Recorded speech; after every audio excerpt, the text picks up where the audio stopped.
¿Qué pasaría si mañana cae la dictadura cubana? Muchos imaginaron ese momento como un simple cambio de gobierno, pero después de 67 años de régimen comunista, la caída de la dictadura no sería el final, sería apenas el comienzo de uno de los procesos de reconstrucción más complejos que haya visto América. ¿Cómo se reconstruye una república después de casi 7 décadas de dictadura?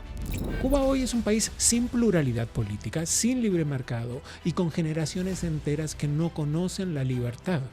Es más, hay al menos 1.200 presos políticos. Primero está el desafío justamente político. En Cuba está constitucionalmente prohibido que exista cualquier otro partido que no sea el comunista. Imagínate, una constitución que sirve para prohibir la democracia.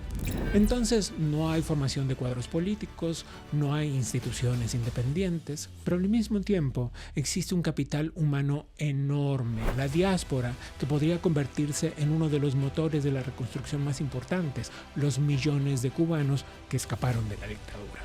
En segundo lugar está el asunto económico. Durante mucho tiempo el régimen cubano ha controlado todo. Eso ha generado una economía paralizada, escasez de alimentos, porque el Estado no permite que la gente produzca los propios, falta de medicamentos y la mayoría de la población en la ilegalidad económica porque está tratando de sobrevivir. La reconstrucción de Cuba entonces no será solo política, será también, y muchos creen que sobre todo, económica. Significará abrir inversión, garantizar la seguridad jurídica y devolverle al ciudadano la capacidad de producir, de prosperar, de emprender, de equivocarse o de ser fatalmente exitoso. Por último, está desarmar el sistema de inteligencia cubano y aunque no lo creas es uno de los más sofisticados y extendidos del planeta. No es tan sencillo como apagar un switch. Muchos se preguntan si Estados Unidos emprenderá una acción militar. ¿Lo hará? Y todavía queda un desafío más. Durante décadas el régimen ha expropiado propiedades, empresas, negocios, tanto a cubanos como a extranjeros. Y ahí está el caso de Bacardí, por ejemplo. ¿Se devolverán esas propiedades? ¿Habrá compensaciones? Todavía no se sabe. Pero también aparece la campaña de miedo que desata el régimen cubano, que es decirle a los cubanos que el cambio significaría perder sus hogares o sus bienes. La transición entonces no será solo política, es el reto de recuperar el futuro completo. Soy Gabriel Bauduco, esto es Contracorriente y sean bienvenidos a la Cuba del mañana.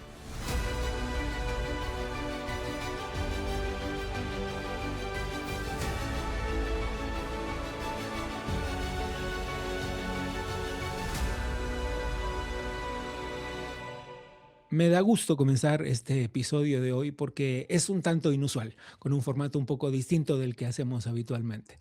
Voy a conversar con dos personas brillantes, dos jóvenes absolutamente involucrados en la realidad de su vida cotidiana y de su herencia, de su estirpe, de su nacionalidad del alma, que es Cuba.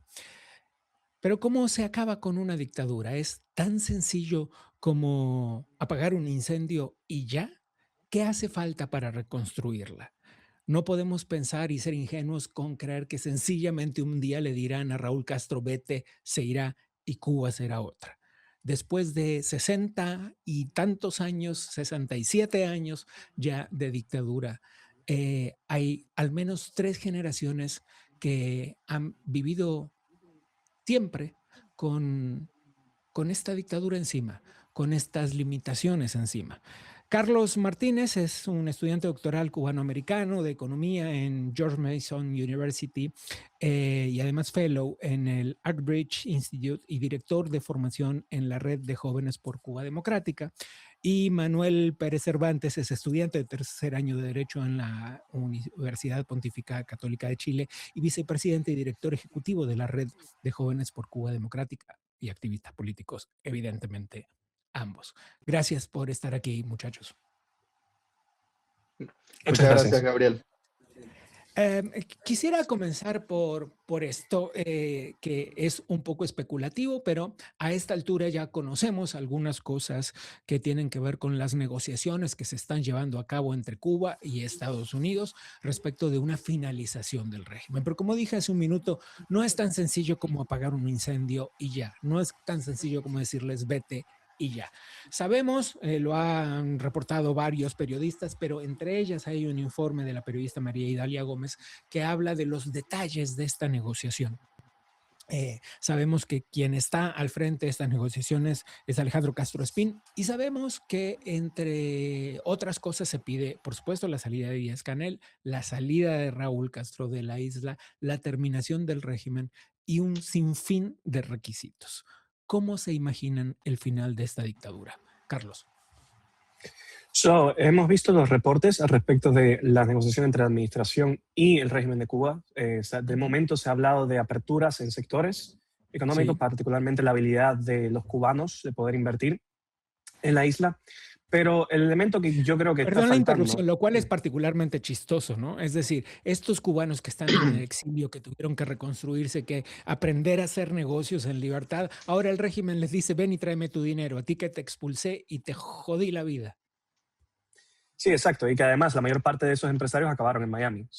Es algo curioso pedir apertura comercial en esos sectores, dado el trato que se le ha dado a los cubanos, que durante 67 años, por ejemplo, no se les ha permitido votar, muchos de ellos no se les ha permitido regresar, incluso las actividades económicas que algunos han tratado de empezar en la isla se les han nacionalizado por completo. En cierta medida, ese está siendo un enfoque de la administración, pero también debemos recordar una cosa que es sumamente importante. La administración está contando, en cierta medida, con la legislación que ya existe sobre Ujú. cómo deben ser esas negociaciones. Recordemos que la ley Helms-Burton de por sí codifica en ley los pasos a seguir que debe de tomar cualquier gobierno en Cuba si desea que el embargo sea levantado y las sanciones con ello. Entre ellos está la liberación de presos políticos, el hecho de que ninguna persona del apellido Castro puede ejercer como parte del nuevo gobierno de transición, además de legalizar todas las organizaciones políticas independientes y la actividad comercial, etcétera, etcétera, etcétera. Ya existen ciertas pautas marcadas sobre cómo estas negociaciones deben ir. Yo creo que va a ser un proceso lento. Eh, ¿Quién va a estar a cargo de la transición? No sé si va a ser Alejandro Castro Espín, quizás hay alguien más que no conocemos, pero sí debe ser generalmente siguiendo esa pauta que ya tiene la ley Helms-Burton y que casi todos los cubanos, por lo menos los que estamos luchando por el cambio en Cuba, queremos, que es básicamente la libertad de los presos políticos y que regrese la libertad económica al pueblo cubano. Pero esto que están haciendo actualmente es, como tú dices, un chiste de mal gusto, porque personas que ya en su momento fueron expropiados una vez, quizás vuelven a invertir y no hay esta garantía de que hay una negociación en curso y dentro de 2 años más los vuelven a expoliar. Entonces es complicado este tema de volver a invertir en Cuba.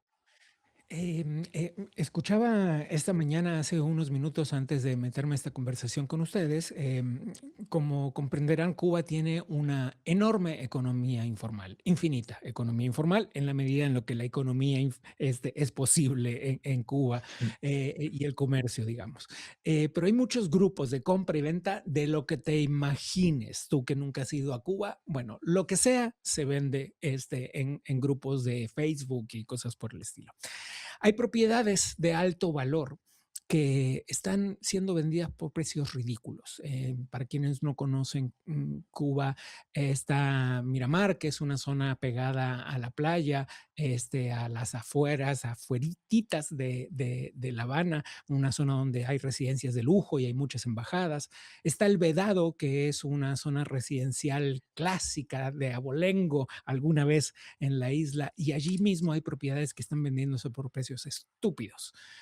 ¿Qué es lo que se especula? Que esas propiedades podrían haber sido originalmente expropiadas por el régimen cubano.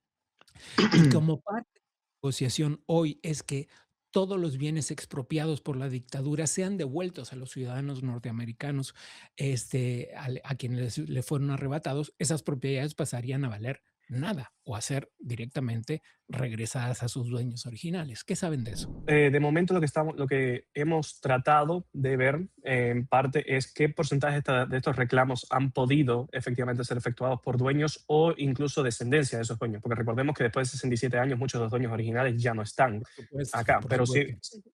sin embargo, muchos de los descendientes han tratado de pelear. Tenemos numerosos juicios, por ejemplo, el más famoso es Bacardí, tratando de reclamar la marca de Habana Club Está a en las punto de cortes irse. internacionales. Ujú.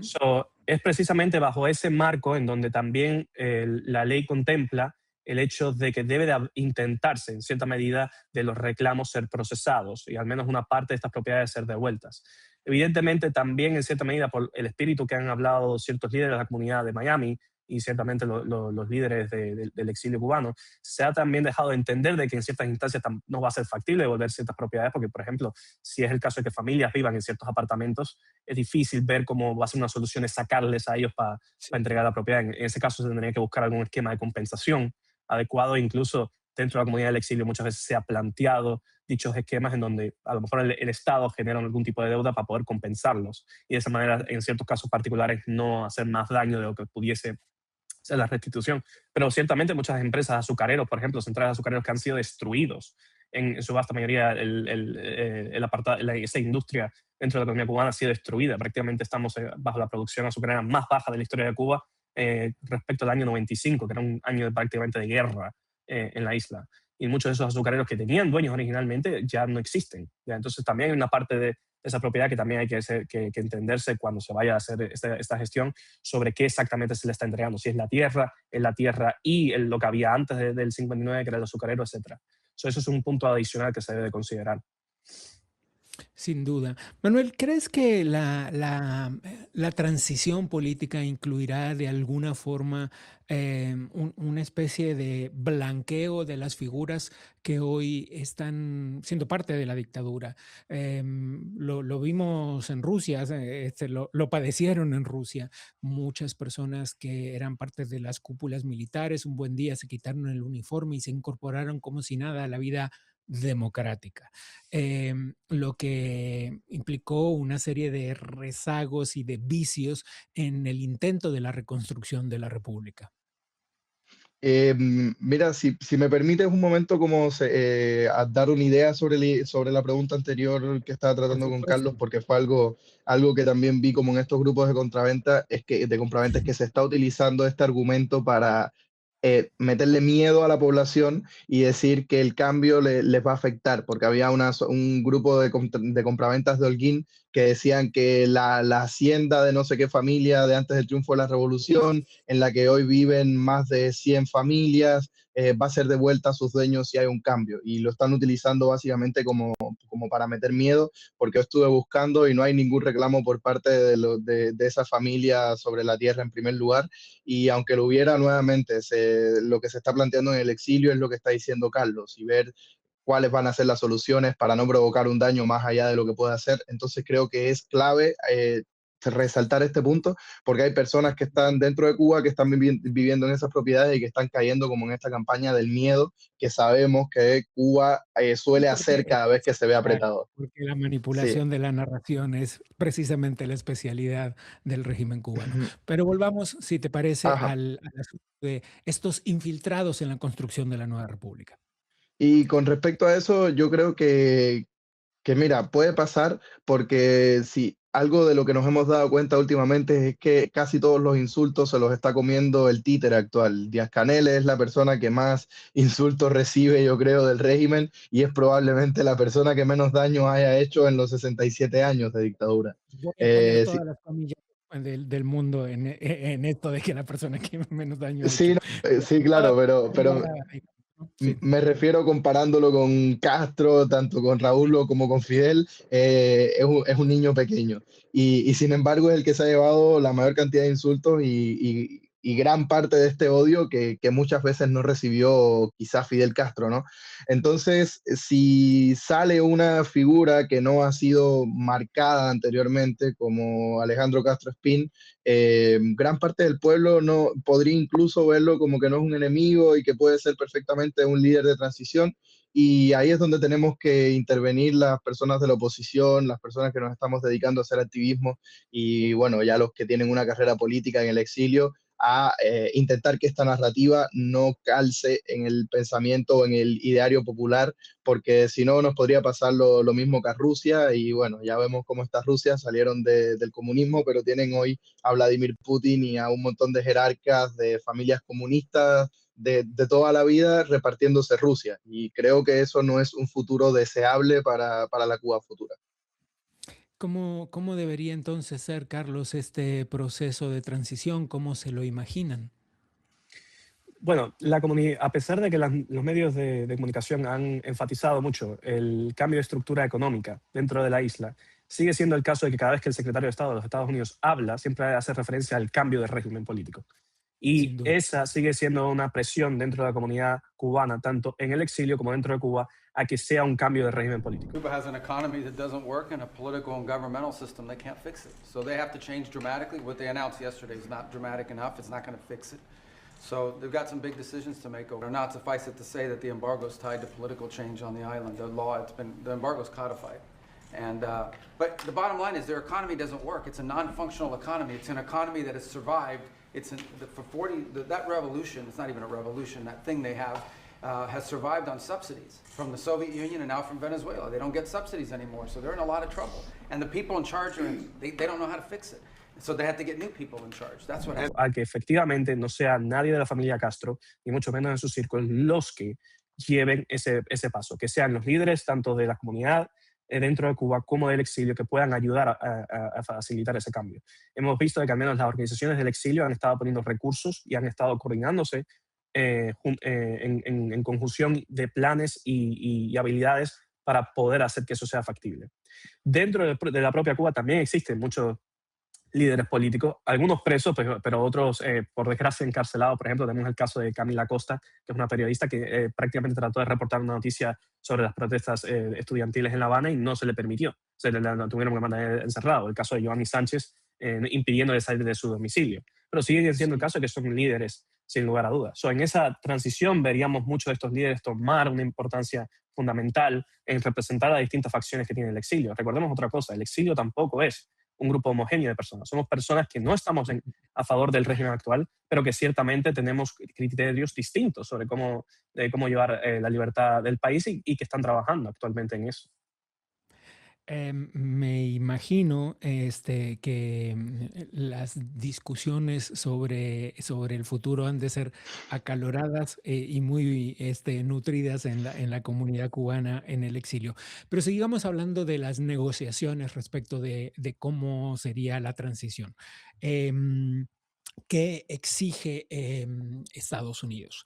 Estados Unidos está exigiendo en estas negociaciones que, insisto, llevan al menos 3 meses y que contemplan reuniones tanto en La Habana como en Estados Unidos.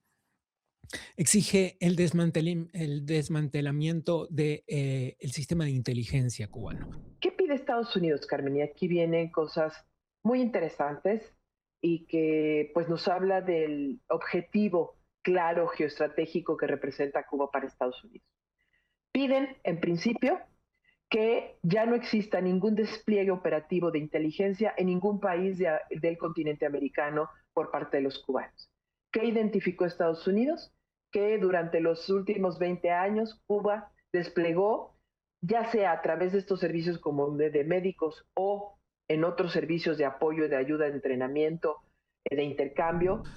A ver, aquí es preciso, lo hemos dicho muchas veces aquí, pero es preciso entender que la inteligencia cubana es una de las más robustas del planeta y que no solo funciona con espías como de película y como cualquiera podría imaginárselo.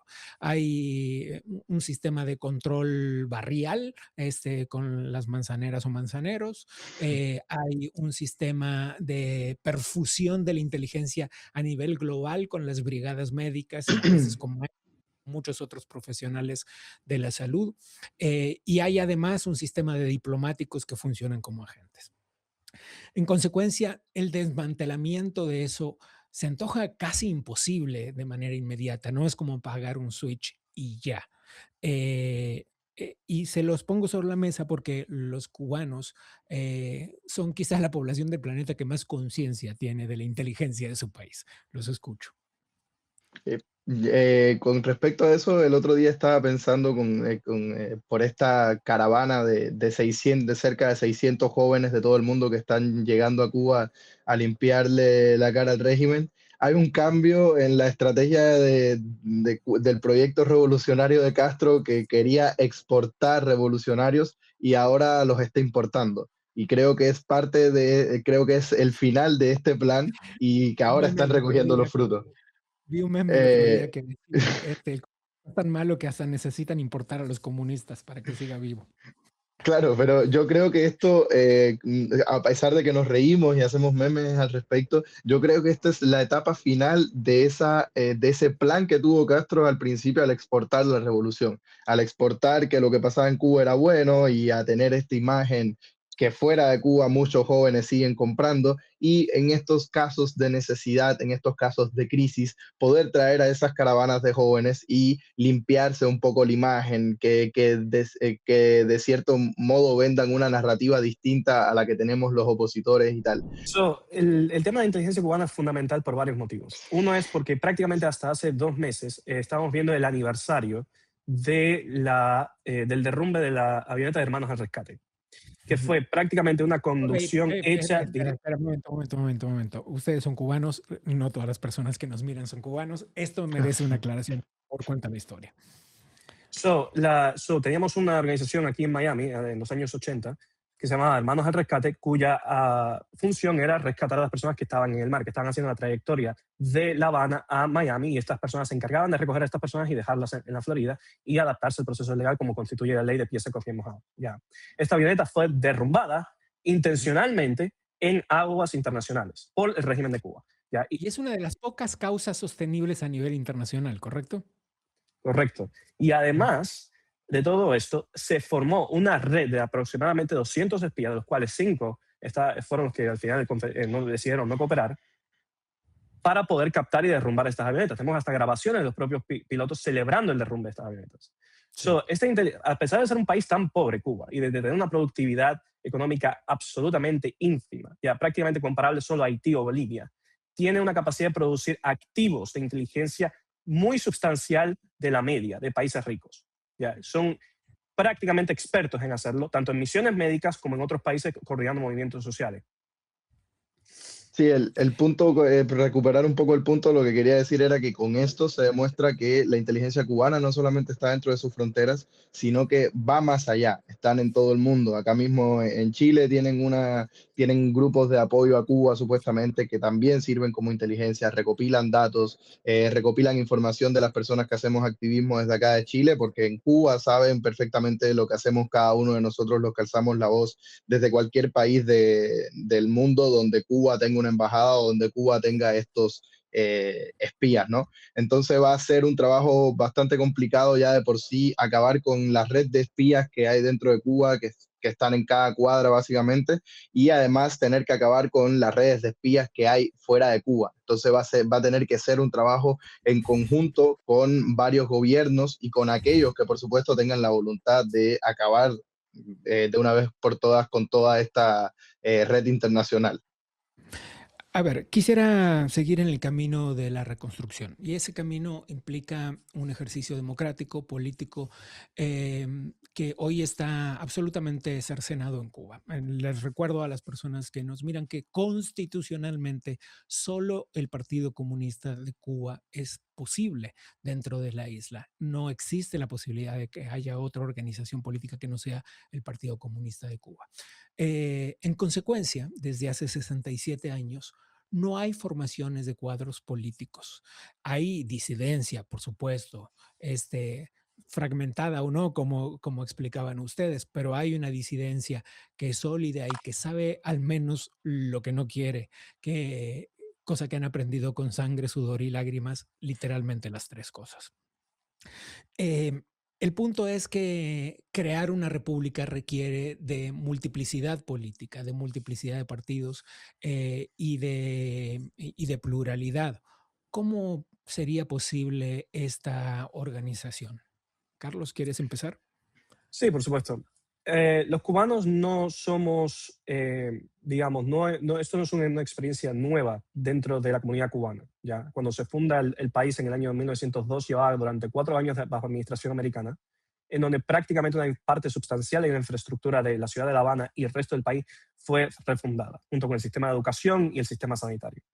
No es una experiencia de que el cubano sea nuevo, vamos a decirle. De la misma forma, vemos que la experiencia de los países que han transicionado de economías centralmente planificadas a economías de mercado han tenido sustanciales mejorías en indicadores de salud, en expectativa de vida, en el hecho de que ellos se pueden comunicar, pueden disentir, pueden proveer criterios nuevos para una sociedad. Ya, recordemos que en Cuba tú puedes tener la mejor idea empresarial del mundo, pero si no le conviene al Partido Comunista no la vas a poder ejecutar, ya seas el hombre más inteligente de la Tierra o no. Eso es una parte muy sustancial del proceso de reconstrucción. De la misma forma que a pesar de que Cuba actualmente cuenta con un montón de problemas, vemos en las noticias los apagones, pero ciertamente las enfermedades, las pandemias, el cubano te está teniendo que resistir bajo falta de electricidad, falta de alimentos, falta de medicinas, ya a lo que se supone que debería ser un país que se viva normalmente. Y ellos están teniendo que enfrentarse a esto. Y el cubano cuenta con un capital humano excelente en ese aspecto. Es lo que a mí más motivación me da para pensar en una transición. Porque cuando vemos el cubano dónde vive y en dónde ha sido exitoso, vemos de que la amplia mayoría que vive fuera de la isla es exitosa en los países donde van. ¿Ya? Son doctores, son enfermeros, son empresarios. Vemos que muchos de ellos se educan en universidades extranjeras. El cubano es exitoso menos en su propio país. Es difícil no ver que ese capital humano, una vez caída la dictadura, no pueda regresar a la isla y contribuir a ese proceso y ayudar a reconstruir el país. Manuel. Sí, mira, justamente la red que nosotros colaboramos, la red de Jóvenes por Cuba Democrática, nosotros tenemos la misión de cierto modo, formar a todos aquellos jóvenes que tengan interés en formar parte de la Cuba futura políticamente. ¿Por qué razón? Porque como dice Carlos, ya los cubanos que hemos salido de Cuba o los hijos de cubanos que salieron de Cuba en su momento, hemos tenido éxito de una u otra forma. Algunos son dueños de negocios, otros estamos estudiando en universidades extranjeras y o ya tienen directamente títulos. Hay otros que también se están formando políticamente y que pertenecen a diferentes organizaciones internacionales como Student for Liberty o varias de estas agrupaciones internacionales de estudiantes que se preparan políticamente. Entonces, lo que necesitamos es simplemente tener la posibilidad de participar y de ser actores políticos dentro de nuestro país, porque ya el capital humano existe. Entonces, solo necesitamos la oportunidad de poder nosotros tomar nuestras propias decisiones y ya de ahí se verá con el tiempo la formación de nuevos partidos políticos, la formación de gremios, la formación de academias profesionales. Pero creo que no debe preocuparle eso a los cubanos porque ya la base está. Solamente tiene que darse la oportunidad de que pueda llegar a la Cuba libre. Bien, les dije en varias ocasiones qué es lo que Estados Unidos está exigiendo como parte de la negociación. Ahora hay un punto que el régimen cubano exige como parte de la negociación y es una no intervención militar por parte de Estados Unidos. Me gustaría oír sus opiniones al respecto. La faceta o mejor dicho, el aspecto de la intervención militar en Cuba, ya, es una posibilidad que ha considerado la administración y lo ha dicho públicamente, sin pelos en la lengua. Es una posibilidad de muchas otras de las que están considerando, de la forma en la que Cuba se pudiese liberar y pudiese pasar de un proceso en donde se democratizase el país. No es, digamos, extraño para nadie esa posibilidad. Existen otras posibilidades, como hemos hablado acá, sobre las negociaciones y las conversaciones que se están teniendo. Ambas cosas están en las mesas ahora mismo. ¿Ya? Yo creo que la mayoría de jóvenes estamos de acuerdo que lo que permita transicionar el país de la manera más rápida posible, salir de este sistema lo antes posible, que se permita un régimen de libertades políticas y sociales y que sobre todo el cubano verdaderamente tenga la oportunidad de tener un libre mercado, una instancia donde ellos puedan verdaderamente competir y no permitir que la competencia sea dirigida por el Partido Comunista, es una faceta deseable por todos. ¿Ya? No sé si la intervención militar sea lo que vaya a ocurrir. Yo creo que nadie tiene una brújula para predecir eso, pero ciertamente no creo que la isla de Cuba dure hasta el final del año. Con todo lo que está pasando es difícil ver cómo ellos pudiesen hacerlo. Especulaciones, justamente. Manuel, ¿quieres agregar algo? Sí, con respecto a eso, porque a veces suele ser utilizado nuevamente por el régimen para meter miedo a la población de que Estados Unidos va a intervenir militarmente y va a ir a por todo el mundo, básicamente. Yo creo que es lo que demuestra el miedo que ellos tienen, porque no es lo mismo negociar como sociedad civil desarmada y sin un poder militar a que venga un gobierno como el gobierno de los Estados Unidos, que tiene un poder militar 1000 veces superiores al de Cuba, y le diga básicamente lo que tiene que hacer. Entonces yo creo que es la única forma de hacer que el régimen devuelva la democracia a Cuba, porque durante décadas se ha intentado negociar en diferentes ocasiones con el régimen, tanto gobiernos de otros países han intentado intervenir para apoyar a la oposición, y el gobierno de Cuba sencillamente ha dicho que no y nunca ha tenido ninguna intención de hacerlo. Entonces, si la forma más rápida es que Estados Unidos amenace a la dictadura cubana, no al pueblo cubano, con una intervención militar, nosotros creo que igual tenemos, la mayoría tenemos el pensamiento de que eso puede ser una opción más rápida y más fiable, digamos. ¿Es la mayoría, en serio, Manuel? Quizás estoy cometiendo un error del sesgo de la gente que me rodea, Claro, claro, porque burbuja informativa. Ok, ok. claro, porque la gente que me rodea pensamos la mayoría sí, la mayoría estamos haciendo activismo, pero yo muchas veces converso con personas que están dentro de Cuba y que realmente no se, como se dice, no se meten en política, y ya lo que te dicen es, mira, que pase lo que tenga que pasar, ya lo que yo no quiero es seguir pasando hambre o pasando apagones o no teniendo medicamentos para mis hijos. Entonces, Muy bien, vamos con la última y me gustaría plantearles el siguiente escenario. Se especula mucho que será casi un efecto dominó y que junto con la caída del régimen cubano veremos también la caída del régimen nicaragüense y que en consecuencia estaríamos hablando del final de un ciclo histórico en América Latina, entre otras cosas porque muchas veces subestimada, la dictadura cubana ha tenido una enorme influencia en las izquierdas de Latinoamérica. ¿Ustedes opinan lo mismo? ¿Creen que esto será así? Que si junto con la caída de Cuba llega el final del régimen nicaragüense de Daniel Ortega, habrá un cambio definitorio en las políticas y sostenible en las políticas de Latinoamérica. Yo genuinamente creo que sí, porque como a veces se dice, Cuba es la cabeza de la serpiente o la cabeza del pulpo. Cuba ha financiado prácticamente casi todos los movimientos de guerrilla, casi todos ellos, además, una parte sustancial han sido entrenados en Cuba. Muchos de los movimientos de terrorismo que vemos, por ejemplo, en España, o incluso los movimientos terroristas puertorriqueños han sido prácticamente financiados y además albergados en Cuba. Recordemos que estaba la situación de la bomba en la taberna Francis en Nueva York, que fue cometida por terroristas puertorriqueños y que ellos actualmente residen ahora mismo en la isla de Cuba. No me queda ni duda de que, siendo la dictadura más longeva del hemisferio, una vez caída, muchos de los regímenes que hoy en día se sostienen gracias a la infraestructura de inteligencia, de protección, porque también recordemos que la guardia que estaba protegiendo a Maduro era cubana, y además el financiamiento de estos movimientos por parte de la dictadura cubana ya se fuma, desaparece. Y con ello esperamos todos la mayor parte de las dictaduras del hemisferio ligadas al régimen actual. Muy bien, muchachos, quiero agradecerles mucho. Manuel, ¿quieres decir una última cosa antes de que terminemos?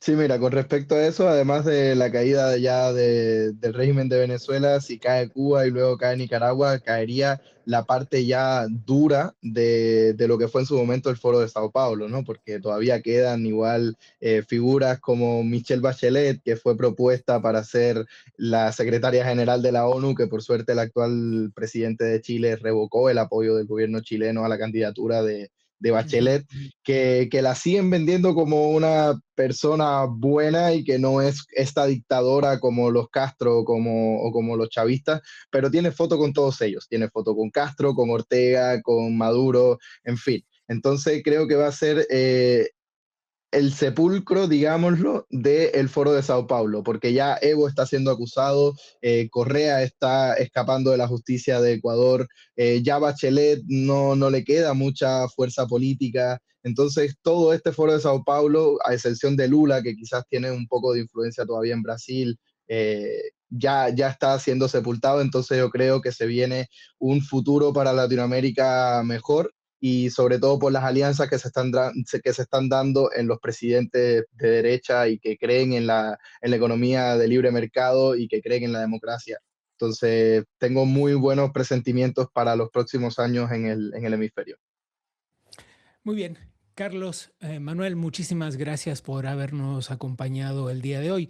Nosotros vamos a continuar con Contracorriente. Esta vez vamos al segmento que tiene que ver con el mercado, el libre comercio y la economía a cargo de Mauricio Salem.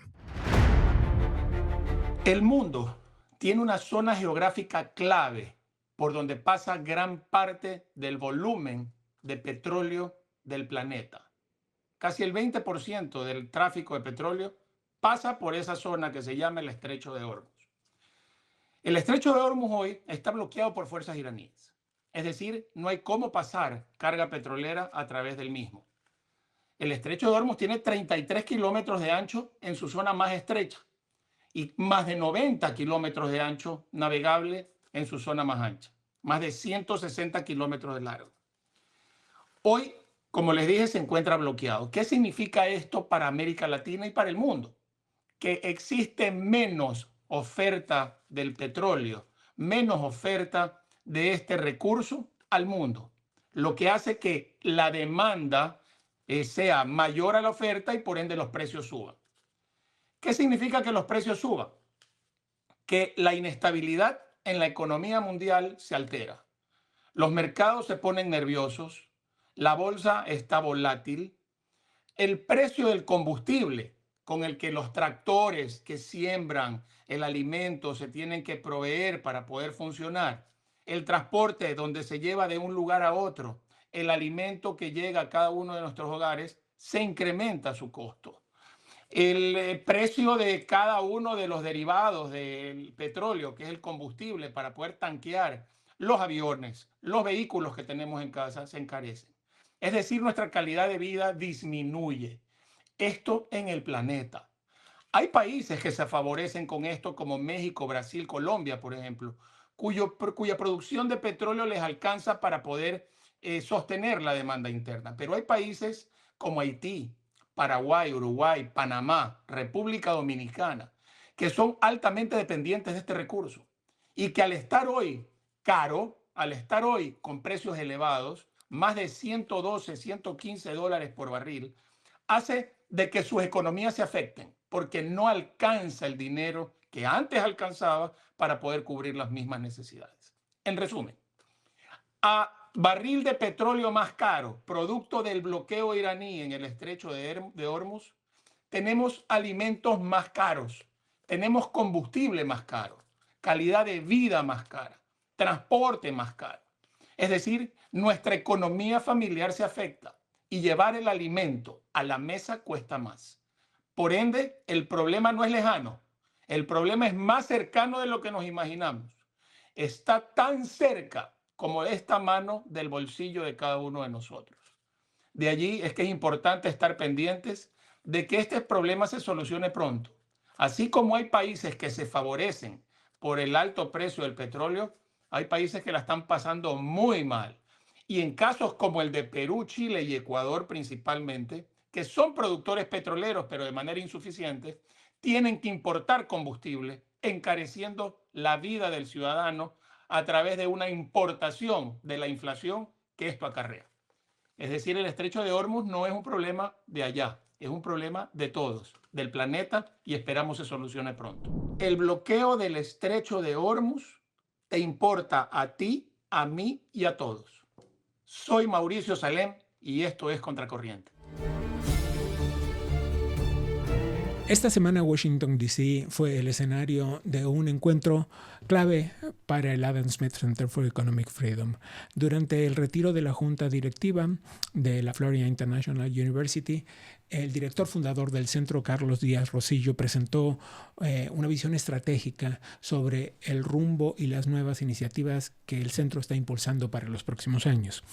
Fue destacable la participación de algunos estudiantes como Iván Vélez y Agatha Sosa, Ambos compartieron visiones contundentes sobre el impacto real que el centro está generando, no solo dentro de la comunidad universitaria de FIU, sino como un referente del pensamiento en ámbitos mucho más amplios. Además, se contó con la presencia de figuras fundamentales de la Junta como Iliana Ros-Lehtinen y Paula Dobriansky, cuya experiencia en el servicio público es invaluable. A ellas se sumó el expresidente de Colombia, Iván Duque, quien subrayó un punto esencial para la misión, que es la necesidad urgente de un liderazgo basado en principios. Duque enfatizó que el rol de las instituciones como el Advancement Center precisamente es formar a esa próxima generación de líderes comprometidos con el servicio público y el fortalecimiento de las instituciones. Así es que sin duda fue un encuentro sumamente importante y enriquecedor para el futuro de la libertad económica. Dicho esto, me despido de ustedes. Soy Gabriel Bauduc. Nos vemos la próxima.